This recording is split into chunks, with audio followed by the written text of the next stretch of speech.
Syederalun sebanyak 12.300 ton cangkang sawit asal Provinsi Aceh pada Jumat 14 April 2023 diekspor perdana melalui Pelabuhan Kuala Langsa dengan tujuan negara Portugal.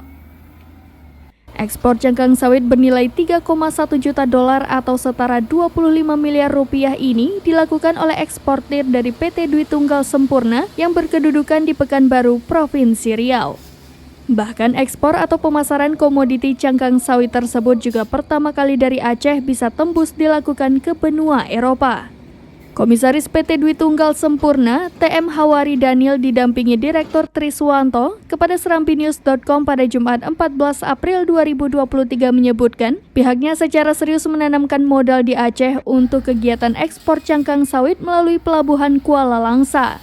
Keberadaan Pelabuhan Kuala Langsa sangat strategis dan memiliki potensi besar, lalu cangkang sawit di wilayah Aceh Timur dan Barat sangat mencukupi bahkan melimpah.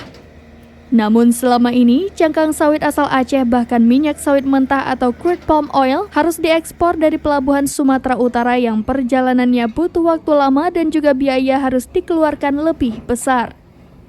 Sementara Direktur PT Dwi Tunggal Sempurna, Triswanto merincikan ekspor pertama ini dilakukan untuk 12.300 ton cangkang sawit dengan tujuan ekspor adalah negara Portugal.